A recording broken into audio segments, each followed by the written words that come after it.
Watching this match, it felt exactly like watching a crew of bank robbers just barely escape a heist. Oh, absolutely. Like the alarms are blaring in the background. Right, the getaway car has a flat tire. Half the crew went to the totally wrong address, but somehow they still managed to speed away with the vault. And you're just left sitting there wondering, like, were they tactical geniuses this whole time or just unbelievably lucky? Yeah, that is the exact question. And that is exactly what we have to figure out today, because England's 2-1 World Cup quarterfinal win over Norway down in Miami, it felt exactly like that botched heist. We've pulled the official FIFA match reports, the live blog tactical analyses, and some just incredibly furious Norwegian fan reactions to make sense of this. Okay, let's unpack this, because this wasn't just a normal football match. It really wasn't. I mean, when you synthesize the reporting from the ground in Miami and, you look at the tactical data, you see a match that operates on two totally different levels. On the surface, yeah, it's a fascinating case study in just surviving structural collapse and defensive resilience. Totally. But underneath that, it became this glaring spotlight on an ongoing global debate in sports right now, which is this clash between human chaos and perfect algorithmic technology. Yeah, we saw a team completely lose its tactical shape, only to be bailed out by sheer individual willpower and a series of microscopic, highly controversial VAR decisions. Which is wild to watch unfold. But, before we analyze all the controversies that dominate the headlines, we first kind of need to understand how the game actually flowed on the pitch, because England was on the ropes early on. Oh, they were suffocating.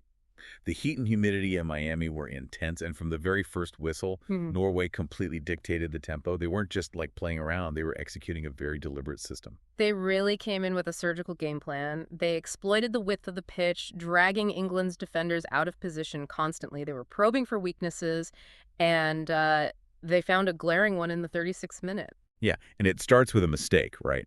Harry Kane loses the ball far too easily in the middle of the pitch. Norway transitions instantly. Andre Schelderup receives the ball on the left edge of the penalty box, and he just unleashes this stunning, curling, left-footed shot. It was a beautiful strike. It dips right over Jordan Pickford and bounces in off the woodwork. Now, looking at the footage, Pickford, who, by the way, just became England's most capped World Cup keeper with 18 appearances, passing Peter Shilton, he looked incredibly skittish in that moment. I think skittish captures the mood perfectly, honestly. And it wasn't just isolated to the goalkeeper. That anxiety really seemed to radiate directly from the touchline. From Tuchel. Exactly. Thomas Tuchel is a manager renowned for his meticulous, almost obsessive tactical systems. But as Norway applied pressure, his system began to crack, and his in-game management completely destabilized his own team. Let's break down exactly how that happened, because the decisions at halftime left all the tactical analysts totally baffled. Yeah. So Declan Rice was reportedly unwell, right? Right, he had to be pulled off. Losing your defensive pivot is tough. But Tuchel's solution was to bring on Reece James for Anthony Gordon. Which is, yeah. So he takes off a pacey, attacking winger, brings on a wing back, and shuffles James into the center of the midfield. How does that practically impact the players out on the grass? Well, it creates a structural nightmare. When you remove a player like Gordon, you lose your primary threat on the counterattack. Right, the speed is gone. Exactly.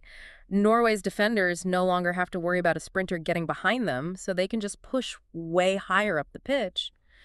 Meanwhile, putting Reece James, who is brilliant on the flank, don't get me wrong, but he's not a natural central pivot, putting him into the middle meant the midfield lost all its fluidity. It was so disjointed. You had Martin Ødegaard pulling the strings for Norway, Sander Berge dropping into pockets of space to dictate the passing rhythm, and England's Elliot Anderson was essentially left drowning.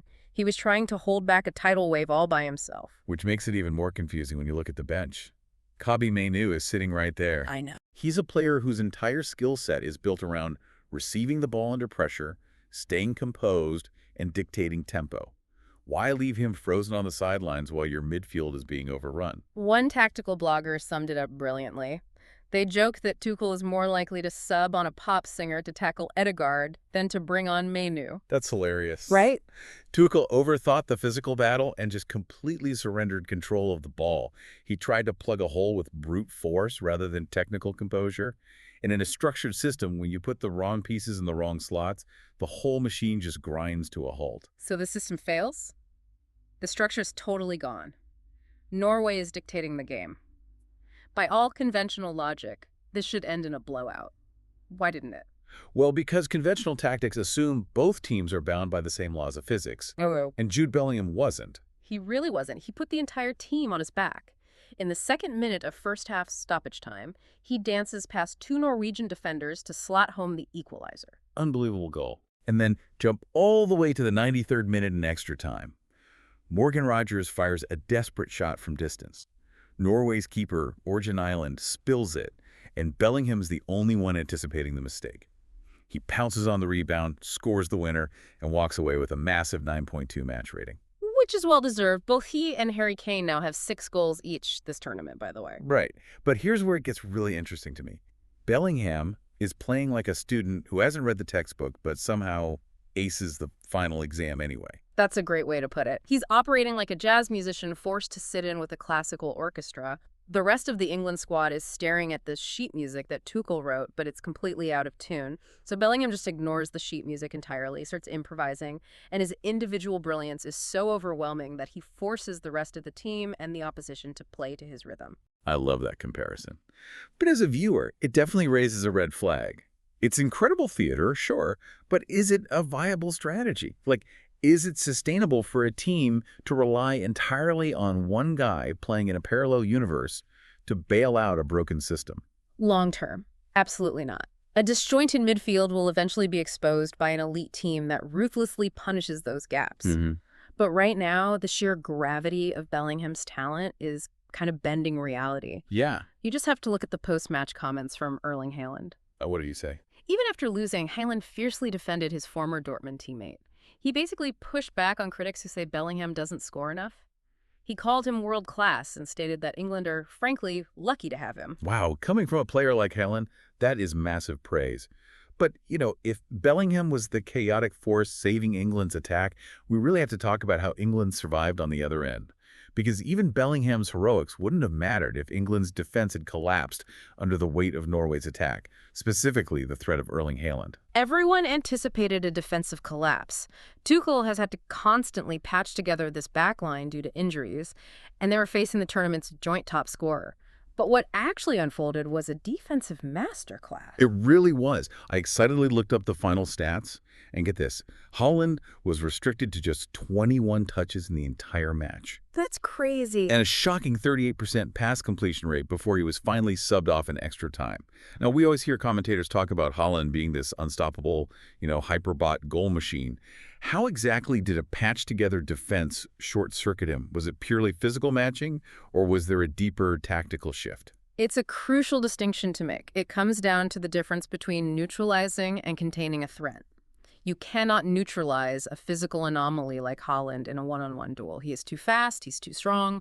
If you try to wrestle him for 90 minutes, you will lose. So, John Stones and Mark Gahey didn't try to erase him physically. They contained him through elite anticipation. They cut off his supply lines. Stones, despite barely playing for Man City this year, I think he only had 9 league appearances. He was elite. He had 6 headed clearances. He wasn't fighting Haaland for the ball, he was making sure the ball never reached Haaland's feet. Okay, so rather than fighting the monster, you just starve it. Exactly. There was one sequence that perfectly illustrated this.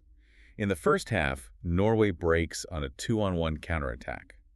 Alexander Sorloth is driving with the ball, and Haaland is sprinting down the center, completely unmarked. Oh, I remember this. As a fan, your stomach just drops. You're waiting for the net to ripple. But John Stones does something incredibly smart and subtle. He doesn't lunge at Sorloth, and he doesn't abandon him to mark Haaland either. He just sort of drifts and narrows the angle. Yes, it's pure defensive geometry. Stones weaponized the space on the pitch. By narrowing the angle, he intentionally leaves Sorloth just enough room to make him think, the passing lane to Haaland. He forces him to overthink it. Precisely. He forces the attacker to process conflicting information. And that hesitation, that split second where Sorloth dithers and ultimately fluxes lines instead of passing, it buys the recovering midfielders the 2 seconds they need to get back. It's brilliant. And Gahey was right there doing the dirty work, going shoulder to shoulder when Haaland did get close. And we absolutely cannot overlook the miracle of Djed Spence, who came off the bench into this total pressure cooker and just completely ruled the left flank. It proves a fundamental football truth. A cohesive defensive unit can bail out an exposed, disjointed midfield. But here is the kicker. England had Bellingham's chaotic brilliance, and they had Stone's geometric defending. And yet, they still might have lost this game if not for several massive, highly controversial technological interventions that left Norway absolutely furious. This is where the match shifts from a tactical breakdown into a profound philosophical debate about the sport itself. Let's start with the most bizarre controversy, what people are calling the Cable of God. Oh, boy. Right. After England's first equalizer, Norway was furious, claiming that Orjan Nyland's goal kick struck the spider cam cable hovering above the pitch right before the goal. Which sounds like a playground excuse, like, hey, the ball hit the wire, Yeah. but it's a real hazard in modern stadiums. Exactly. And FIFA's high-tech defense was wild. They didn't just rely on the referee's eyesight. They released data from the connected ball sensor.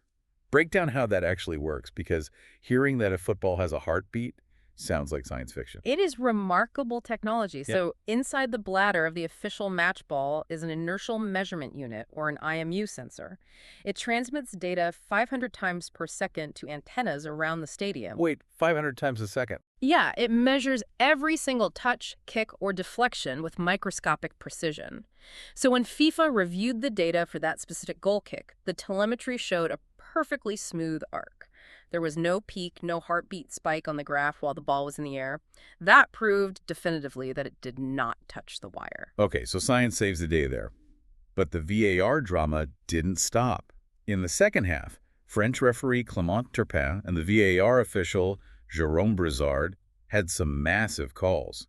Norway's Torbjorn Hegem had a goal chalked off because Haaland gave Elliot Anderson a slight push right before the corner was taken. Right, which, according to the IFAB rules, the body that writes the laws of the game, if a foul occurs before the ball is in play, the kick must be retaken. So it was technically the correct call. And then later, Djed Spence had a penalty overturned because VAR showed he actually initiated the contact with Oscar Bob by dragging his leg. And once again, based on high-definition video, technically the correct decision. He bought the foul. But the fallout in Oslo was huge.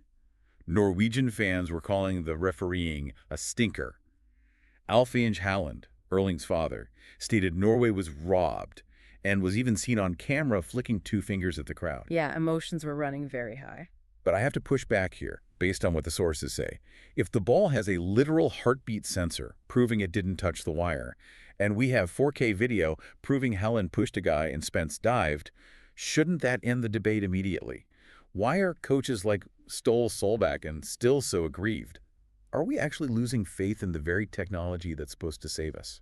It's such a great question, and it connects to a much broader philosophical debate in football right now.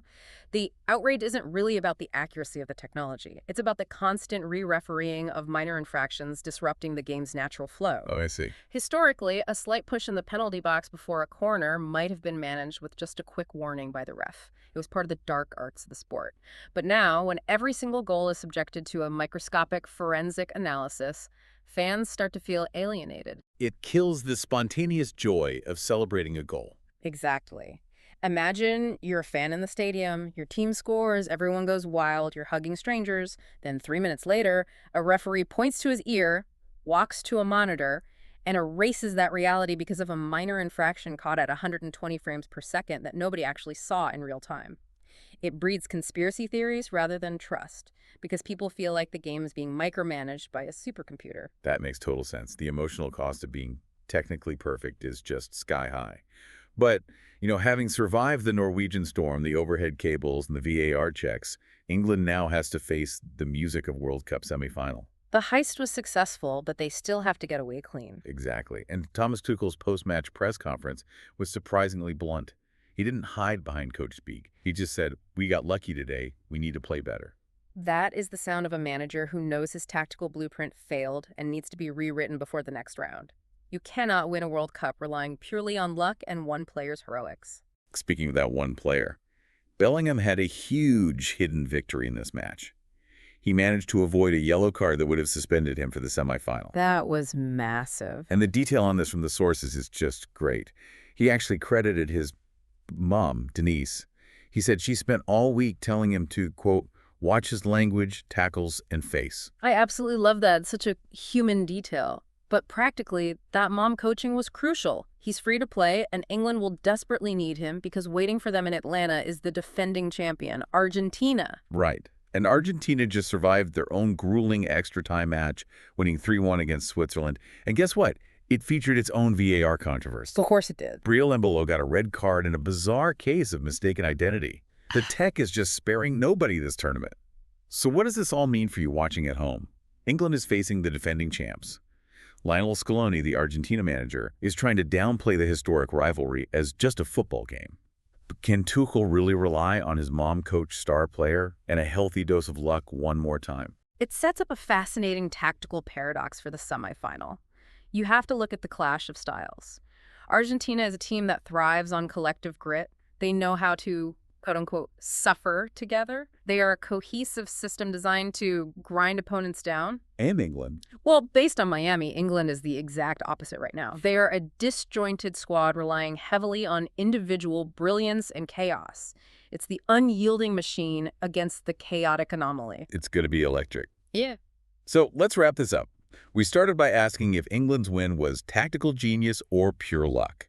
What we unpacked was a 2-1 victory defined by Bellingham's sheer willpower when the system failed, a gritty defensive stand against the world's best striker, and a technological debate that is tearing at the fabric of the sport. It was a wild 120 minutes. And I think the big lesson for you listening, whether you're managing a complex project or just dealing with a chaotic week, is that sometimes your grand tactical plans just fall apart. And when they do, you just have to win dirty. You have to rely on resilience and individual brilliance to get across the finish line. That's a great takeaway. And to leave everyone with a final thought to mull over regarding all this VAR tech we discussed. We live in an era where footballs have digital heartbeats and cameras track every millimeter of the pitch. But if this quest for perfect algorithmic refereeing leaves fans feeling robbed and players confused, we have to ask ourselves, are we sacrificing the very soul and emotion of the sport just to be technically correct? That is the perfect question to leave hanging.